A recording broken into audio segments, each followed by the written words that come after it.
Gini, ketika korban penyembahan dihentikan di seluruh dunia, maka kekejian dan kehancuran itu menjadi sangat kuat.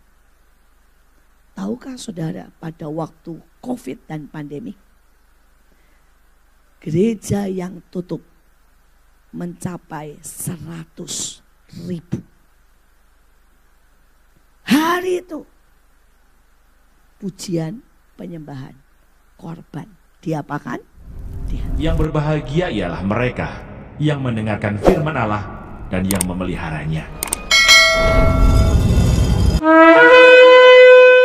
Tuhan mencari orang yang mau berdiri di tembok supaya bangsa itu tidak kumusnahkan. Hari ini apakah saudara mau berdiri di tembok, berdoa buat Indonesia supaya negeri ini tidak dimusnahkan? Semua berkata tahun depan akan resesi. Hari ini sudah tidak ada bunga bank 0%. Saudara, kita tahu bensin dan semua sudah naik 25%. Tapi saudara dan saya mesti bersyukur karena di Indonesia baru naik 25%. Sedangkan di Yunani, Argentina, dan beberapa negara lain sudah naik 100%. Di beberapa tempat tahukah saudara bahwa bensin seliter sudah 50.000. Tapi apakah kita mau diam saja? Ataukah kita mulai berdoa, Tuhan, hanya Engkau yang bisa buat mujizat. Saudara, iblis menuntut karena kejahatan manusia.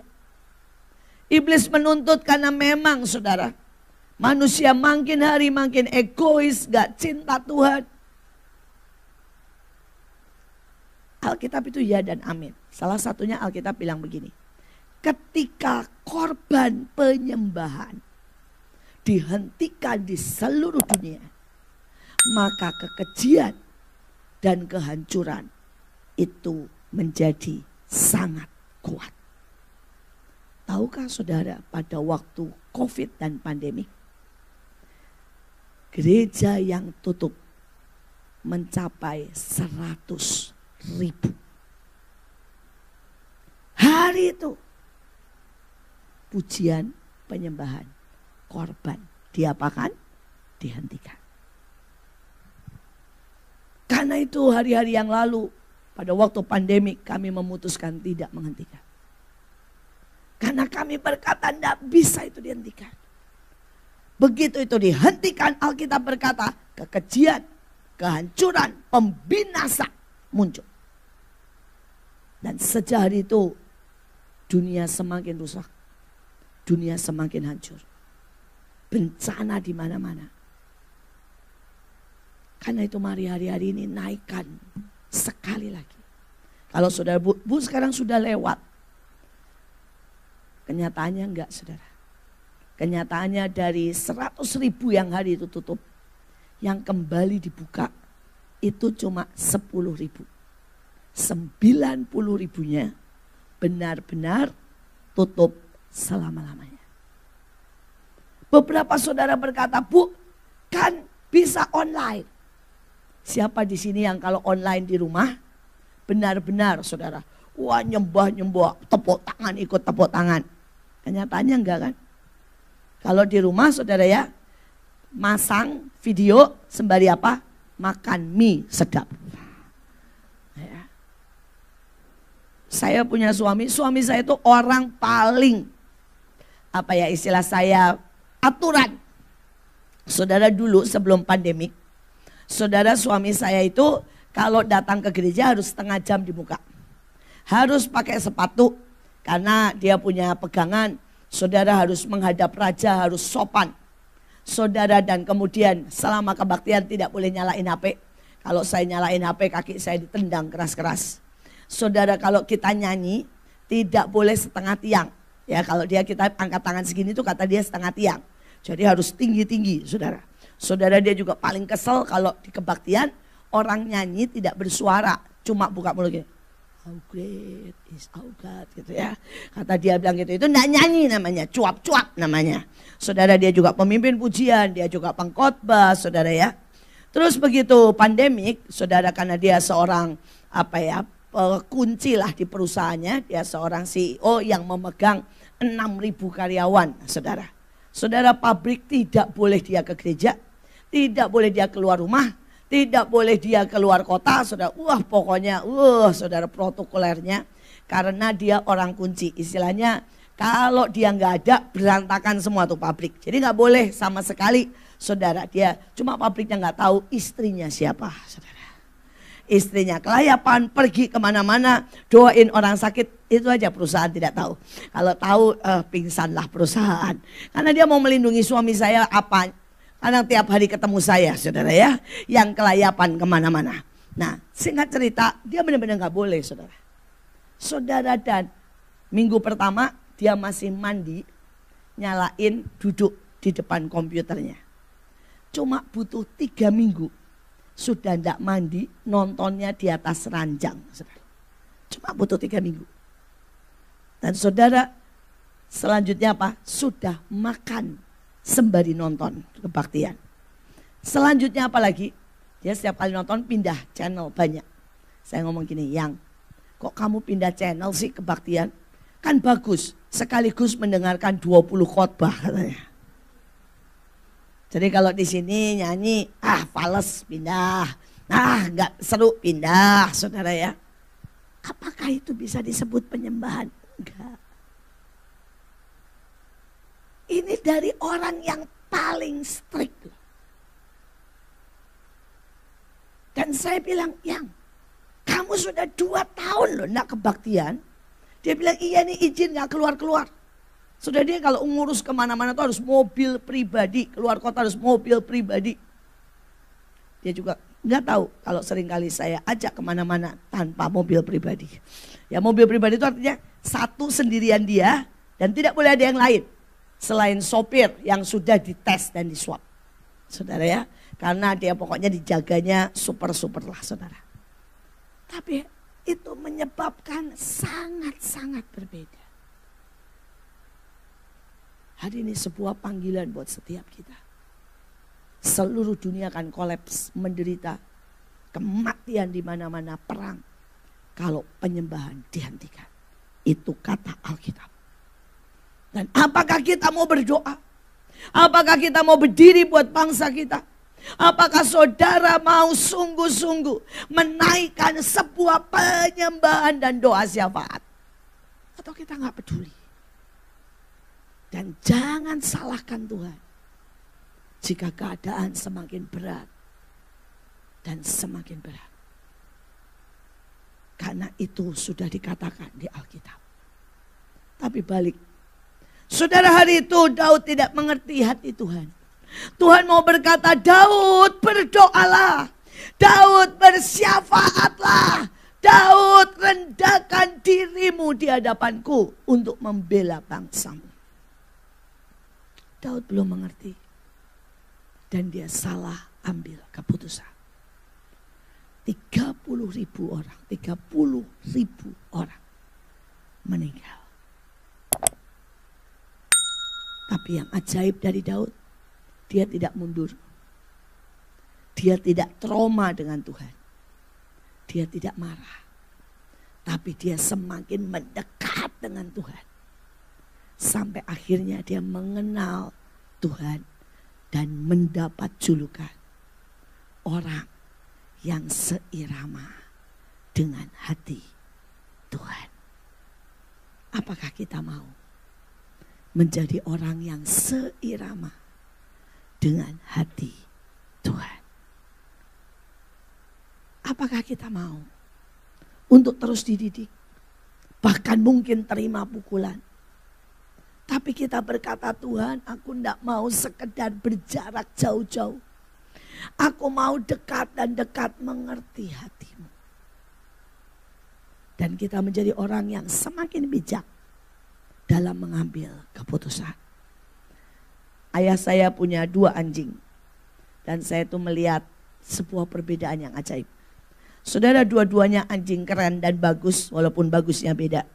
Yang satu herder hitam, namanya Dian, saudara. Yang satu, saudara ya, anjing putih bersih Spanyol, namanya Dino, saudara. Saudara, dua-duanya keren, dua-duanya bagus. Tapi ada yang berbeda sekali. Dididik sama, umur sama, semuanya sama, saudara. Jadi waktu itu memang ayah saya mengambil 2 ekor anjing ini, saudara. Setiap kali dua-duanya misalnya ngompol nih ya, maka ayah saya akan mengambil kertas koran digulung, saudara, dan diangkat. Ya, saudara, begitu ayah saya mengambil kertas koran dan digulung, diangkat, mereka tahu mau digebuk ya, saudara ya. Saudara, yang Dian si hitam ini lari, bam, keluar.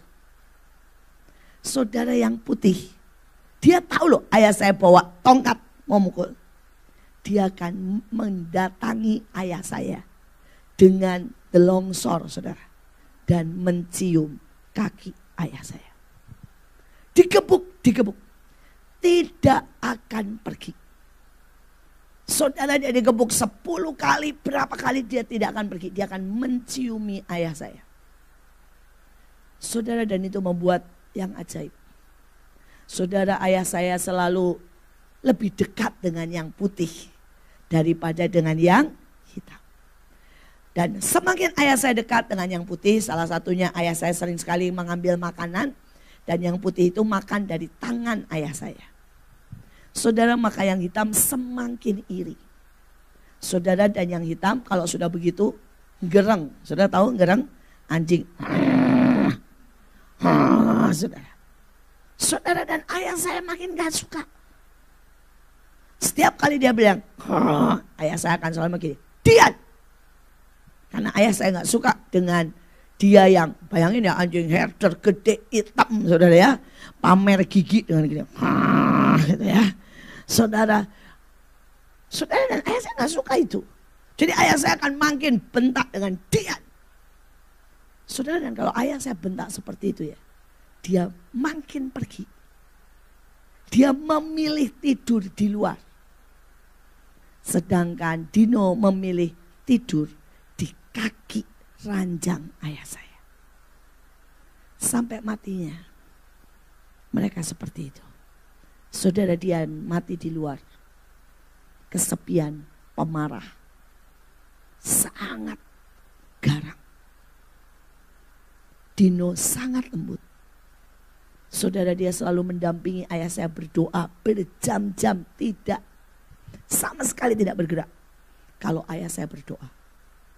Dan waktu dia meninggal, dia datang ke ayah saya, mencium kakinya, saudara, dan meninggal di kaki ayah saya. Hari ini menjadi sebuah perenungan. Kita ini, istilah saya, Dian atau Dino. Dua-duanya bagus. Dua-duanya keren. Saudara, bahkan Dian ini saking marahnya. Hari itu saya pergi, saudara ya, setahun dan gak pulang. Saudara, Dian ini punya daerah teritorial. Jadi dapur sampai ke depan itu dia yang menjaga. Saudara ya, seorang siapapun asing kalau berani masuk tanpa seizin saudara ya, atau ditemenin orang atau orang keluarga kita, dia akan langsung gigit, serang, saudara. Dia penjaga yang baik sebenarnya, tapi dia menjaga teritorialnya. Saudara, bahkan kalau Dino mau mendekat, wah dia nggak boleh, saudara. Itu pokoknya garasi, dapur sampai luar itu daerah teritorialnya. Dia sebegitu nggak tenangnya, saudara. Dan hari itu saya pulang dari Belanda, ya karena saya merasa saya ini tuan rumah. Saya masuklah, saya nyelonong, saudara ya, ke dapur saya dengan tidak ada apa-apa, saudara ya. Saya masuk aja, orang saya tuan rumah dari luar negeri. Saudara, dia tuh langsung gigit saya, langsung. Dan hari itu jelas ayah saya nggak terima ya. Saudara, dia dihajar habis-habisan sama ayah saya. Saudara, dan dari matanya, aduh kalau saudara bisa lihat hari itu ya, marah sekali. Dia sakit hati sekali sama ayah saya. Saya berpikir ini anjing. Tapi itu menjadi pelajaran buat saya. Ada orang-orang yang mempertahankan prinsip, mempertahankan hak, mempertahankan egonya. Dan kalau orang menyerang atau mendekatinya, langsung diserang, digigit. Dan apakah Tuhan berpikir, oke, no. Tuhan akan menggebuki kita istilahnya. Dan biasanya orang-orang seperti itu bukannya tambah sadar, tambah sakit hati. Bilangnya, kenapa Tuhan tidak memberkati? Kenapa gereja saya berantakan? Kenapa perusahaan memecat saya? Padahal persoalannya adalah dia tidak pernah belajar mengenal hati Tuhannya. Hati Tuhan, hati istri, hati Bapa. Mari belajar, sekalipun kita punya banyak kesalahan, tidak ada kata terlambat. Tuhan berkata seperti dia berkata kepada anak bungsu, ayo datang. Ayo datang kepadaku. Jangan sampai kita jadi anak sulung yang kelihatannya baik-baik di rumah Bapak, tetapi tidak pernah mengenal dan tidak pernah tahu hati Bapaknya. Saudara, karena waktu saya langsung ke paling belakang. Ya. Saudara kata bangkitlah. Ya. Yesaya 51 ayat 1 dan 2 dan 10. Terjagalah. Ya. Paling belakang. Bangkitlah. Terus. Yes. Sebelum tadi terakhir bangkitlah. Kecepatan dikit. Ya, stop. Terjagalah, bangunlah. Katakanlah kenakanlah kekuatanmu seperti pakaian. Kenakanlah pakaian kehormatanmu, hai Yerusalem, kota yang kudus. Sebab tidak seorang pun yang tidak bersunat atau yang najis akan masuk ke dalammu. Kebaskanlah debu daripadamu, bangunlah. Tanggalkanlah ikatan-ikatan dari lehermu, hai putri Sion yang tertawan. Tuhan telah menunjukkan tangannya yang kudus di depan mata semua bangsa. Maka segala ujung bumi melihat keselamatan yang dari Allah kita. Saudara, Tuhan sangat ingin memberi keselamatan. Saudara, keselamatan, perlindungan, saudara, ya kesembuhan dari penyakit, dari ekonomi, dari perpecahan, dari saudara mungkin bencana. Tuhan sangat ingin. Tapi apakah saudara ini yang pertama nih syaratnya terjaga? Apakah saudara ini sadar? Ya, mungkin beberapa orang sebenarnya sedang tertidur, saudara. Dan Tuhan mau berkata bangkit. Teman saya mengalami banjir. Saudara, banjir itu sudah benar-benar 2 meter tingginya. Saudara, jaraknya dari sini ke belakang situ. Rumahnya di sini, saudara, banjirnya di sana. Saudara, dan hari itu dia bilang ini, Tuhan, apa yang saya harus buat? Tuhan bilang, perintahkan untuk banjir itu belok. Saudara, dan dia berdiri di depan rumahnya dan berkata begini, belok dalam nama Yesus.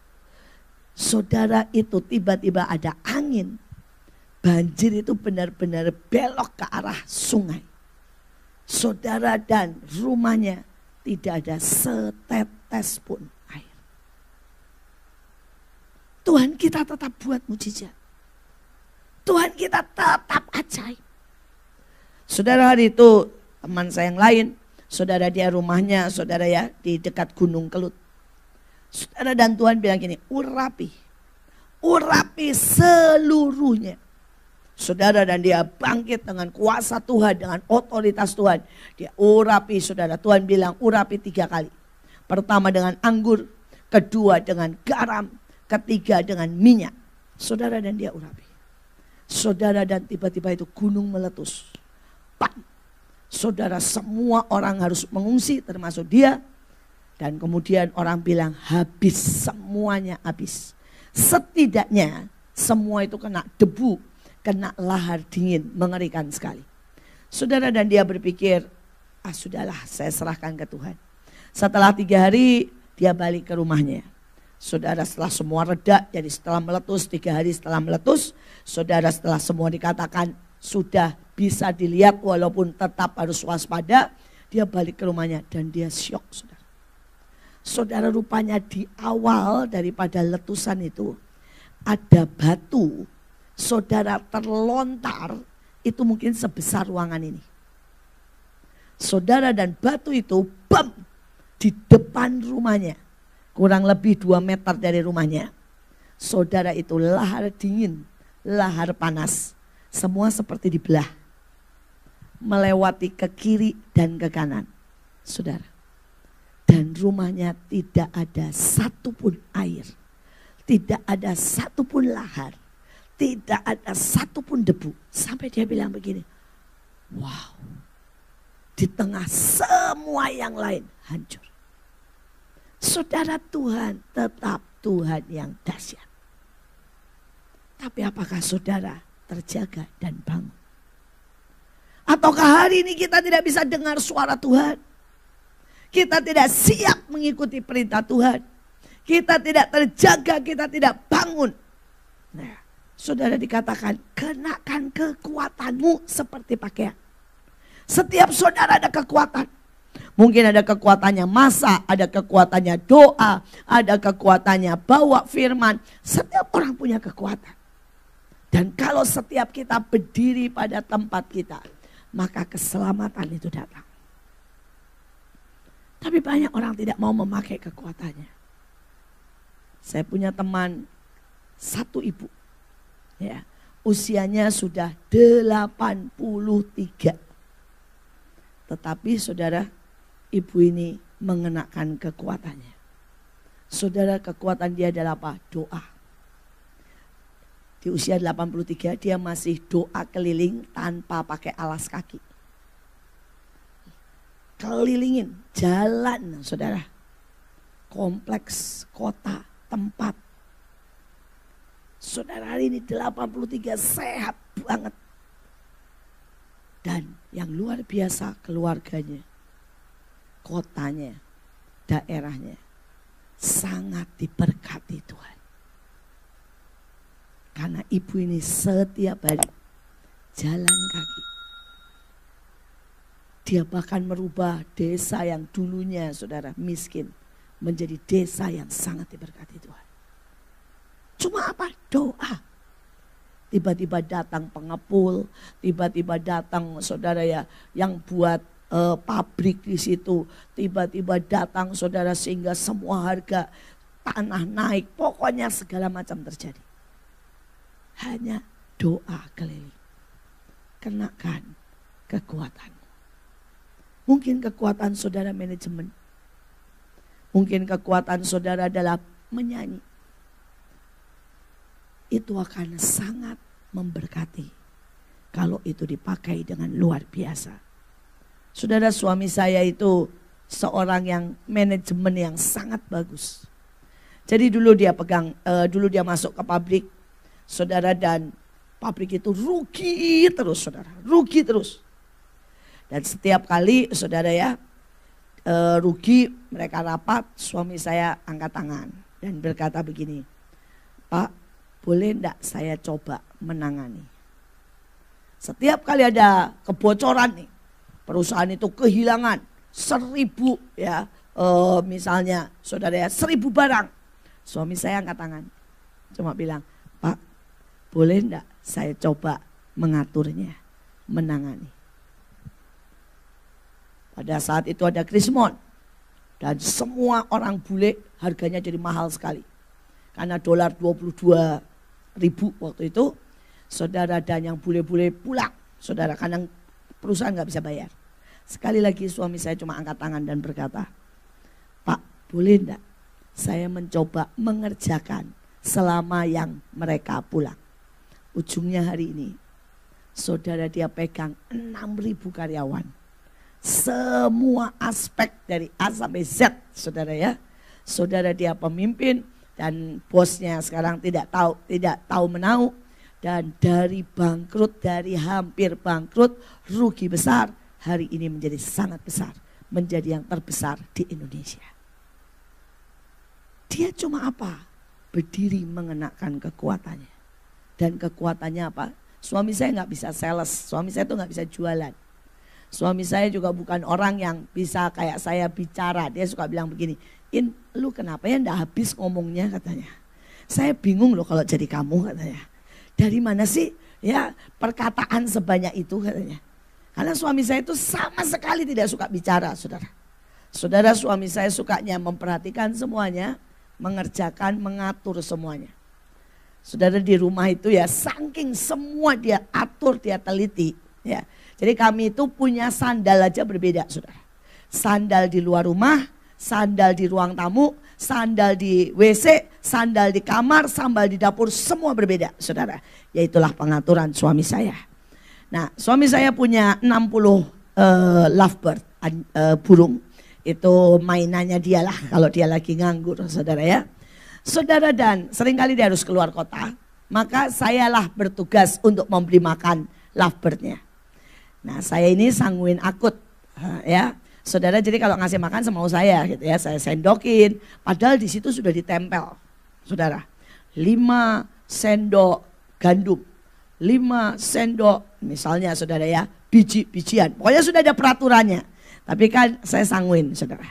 Jadi saya nyendok aja semau saya ya, saudara. Dan toh burungnya hidup dan gak mati lah dengan kebanyakan sedikit biji atau kebanyakan gandum.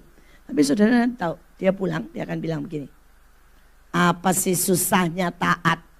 Kenapa kamu kasih gandumnya kesedikitan? Kenapa kamu kasih bijinya kebanyakan? Terus saya suka ketawa. Yang, dari mana sih lu tahu orang gak ada CCTV? Dia bilang begini. Itu berkurang berapa per hari, saya tahu. Jadi jangan pernah coba menipu saya. Saya bilang, saya tahu engkau tidak bisa ditipu. I know. Saya bilang ya. Saudara, itu suami saya. Dan itu, saudara bilang begini. Bu, itu kepandaian. Enggak, itu talenta.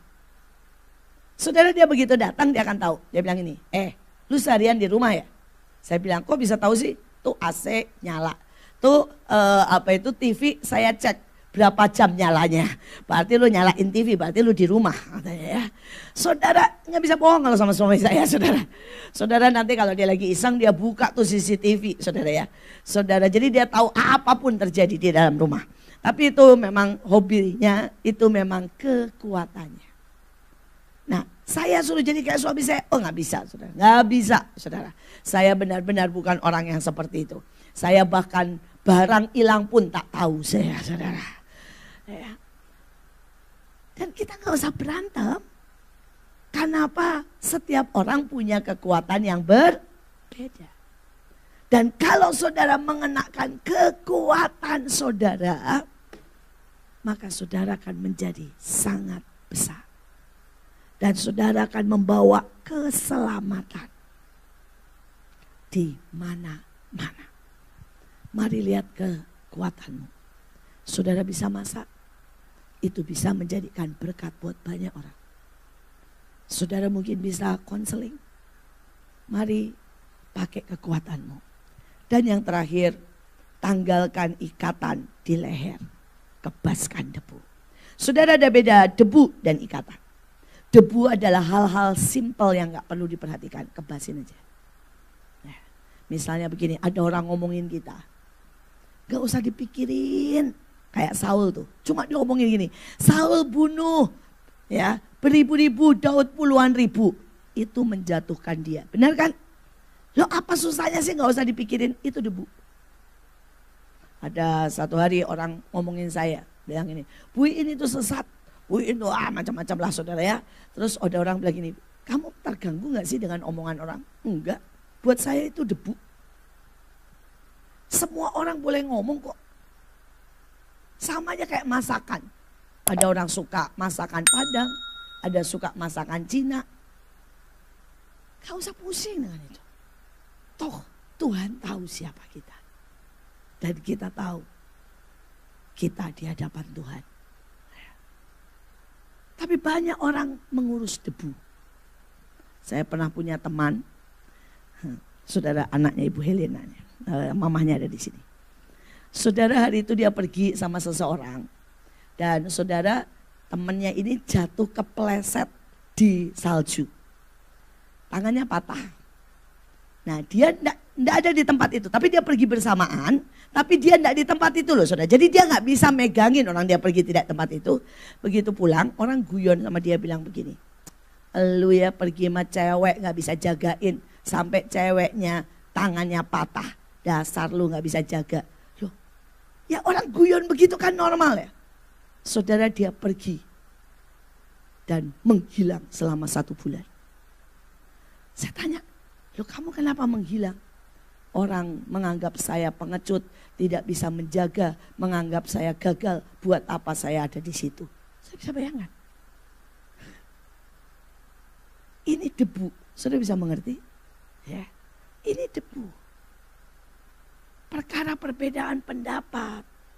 Saudara, mungkin HP kita hilang, itu debu. Tebaskan saja.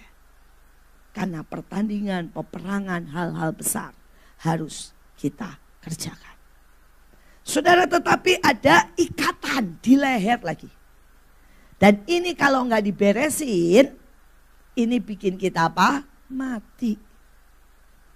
Ini sama dengan gantung diri. Saudara mungkin berkata, Bu, ikatan di leher ini apa? Sakit hati. Ya. Kemarahan. Utang. Cara hidup yang tidak benar. Tidak kenal Tuhan. Ini, kalau enggak diberesin, sama dengan bunuh diri. Hari ini saya berdoa, kita merenungkan. Ini bukan sebuah khotbah yang saudara dengerin dan langsung terjadi sesuatu. Tapi saya harap ini kita renungkan. Karena ini akan membawa kemenangan, perubahan, dan terobosan dalam hidup kita. Kitab Galatia. Surat Paulus kepada jemaat di Galatia. Galatia pasal 1. Salam. Dari Paulus, seorang rasul, bukan karena manusia, juga bukan oleh seorang manusia, melainkan oleh Yesus Kristus dan Allah Bapa yang telah membangkitkan Dia dari antara orang mati, dan dari semua saudara yang ada bersama-sama dengan aku, kepada jemaat-jemaat di Galatia. Kasih karunia menyertai kamu, dan damai sejahtera dari Allah Bapa kita, dan dari Tuhan Yesus Kristus, yang telah menyerahkan dirinya karena dosa-dosa kita, untuk melepaskan kita dari dunia jahat yang sekarang ini, menurut kehendak Allah dan Bapa kita. Baginya lah kemuliaan selama-lamanya. Amin. Hanya satu Injil. Aku heran bahwa kamu begitu lekas berbalik daripada Dia yang oleh kasih karunia Kristus telah memanggil kamu dan mengikuti suatu Injil lain yang sebenarnya bukan Injil. Hanya ada orang yang mengacaukan kamu dan yang bermaksud untuk memutarbalikkan Injil Kristus. Tetapi sekalipun kami atau seorang malaikat dari surga yang memberitakan kepada kamu suatu Injil yang berbeda dengan Injil yang telah kami beritakan kepadamu, terkutuklah dia. Seperti yang telah kami katakan dahulu, sekarang kukatakan sekali lagi. Jikalau ada orang yang memberitakan kepadamu suatu Injil yang berbeda dengan apa yang telah kamu terima, terkutuklah dia. Jadi bagaimana sekarang? Adakah ku cari kesukaan manusia atau kesukaan Allah? Adakah ku coba berkenan kepada manusia? Sekiranya aku masih mau mencoba berkenan kepada manusia, maka aku bukanlah hamba Kristus. Bagaimana Paulus menjadi rasul? Sebab aku menegaskan kepadamu, saudara-saudaraku, bahwa Injil yang kuberitakan itu bukanlah Injil manusia, karena aku bukan menerimanya dari manusia, dan bukan manusia yang mengajarkannya kepadaku, tetapi aku menerimanya oleh penyataan Yesus Kristus. Sebab kamu telah mendengar tentang hidupku dahulu dalam agama Yahudi. Tanpa batas aku menganiaya jemaat Allah dan berusaha membinasakannya. Dan di dalam agama Yahudi, aku jauh lebih maju dari banyak teman yang sebaya dengan aku di antara bangsaku, sebagai orang yang sangat rajin memelihara adat istiadat nenek moyangku. Tetapi waktu Ia yang telah memilih aku sejak kandungan ibuku dan memanggil aku oleh kasih karunia-Nya, berkenan menyatakan anaknya di dalam aku, supaya aku memberitakan Dia di antara bangsa-bangsa bukan Yahudi, maka sesaat pun aku tidak minta pertimbangan kepada manusia. Juga aku tidak pergi ke Yerusalem mendapatkan mereka yang telah menjadi rasul sebelum aku, tetapi aku berangkat ke tanah Arab, dan dari situ kembali lagi ke Damsyik. Lalu 3 tahun kemudian, aku pergi ke Yerusalem untuk mengunjungi Kefas, dan aku menumpang 15 hari di rumahnya. Tetapi aku tidak melihat seorang pun dari rasul-rasul yang lain, kecuali Yakobus, saudara Tuhan Yesus. Di hadapan Allah kutegaskan, apa yang kutuliskan kepadamu ini benar, aku tidak berdusta. Kemudian aku pergi ke daerah-daerah Syria dan Kilikia, tetapi rupaku tetap tidak dikenal oleh jemaat-jemaat Kristus di Yudea. Mereka hanya mendengar bahwa ia yang dahulu menganiaya mereka, sekarang memberitakan iman yang pernah hendak dibinasakannya. Dan mereka memuliakan Allah karena aku.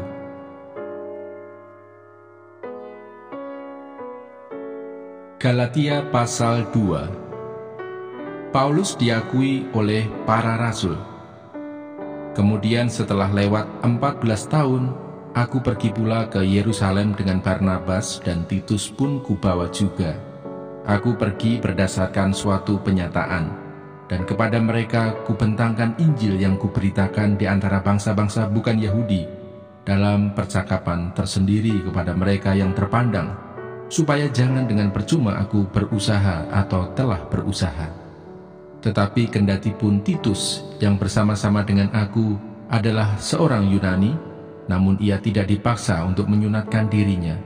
Memang ada desakan dari saudara-saudara palsu yang menyusup masuk, yaitu mereka yang menyelundup ke dalam untuk menghadang kebebasan kita yang kita miliki di dalam Kristus Yesus, supaya dengan jalan itu mereka dapat memperhambakan kita.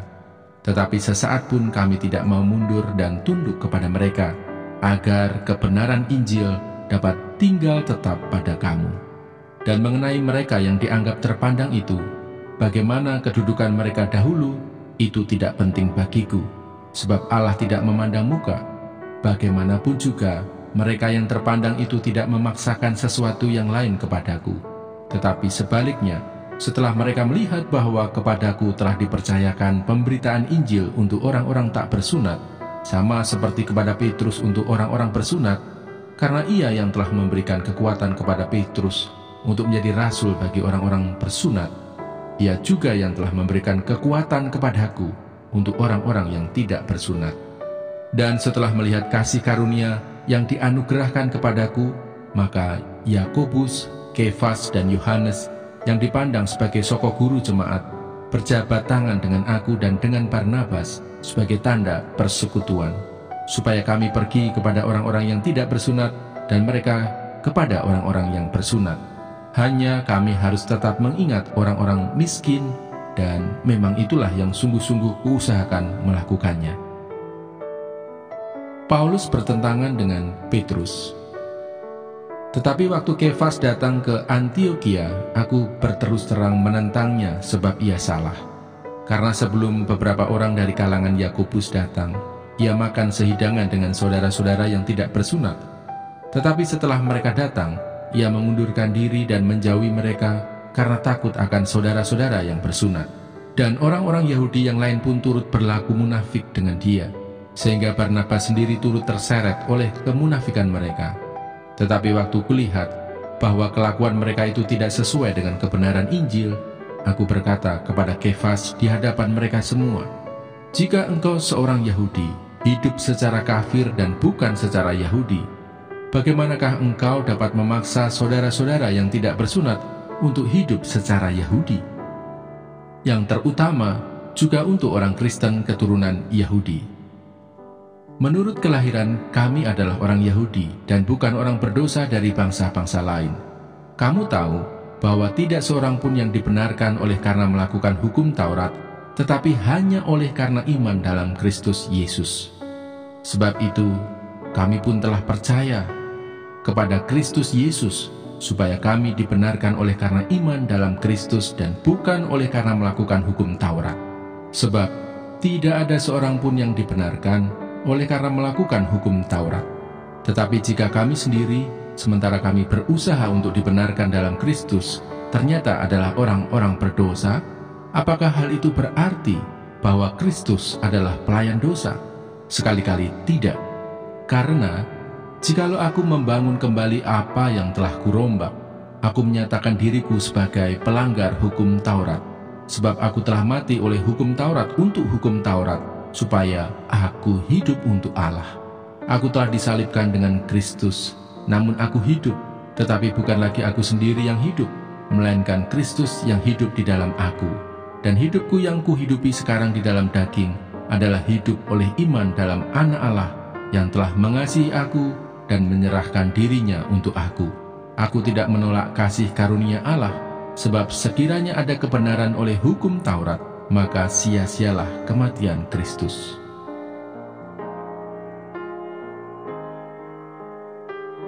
Galatia pasal 3. Dibenarkan oleh karena iman.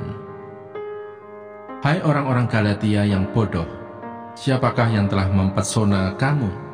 Bukankah Yesus Kristus yang disalibkan itu telah dilukiskan dengan terang di depanmu? Hanya ini yang hendak ku ketahui daripada kamu. Adakah kamu telah menerima Roh karena melakukan hukum Taurat, atau karena percaya kepada pemberitaan Injil? Adakah kamu sebodoh itu?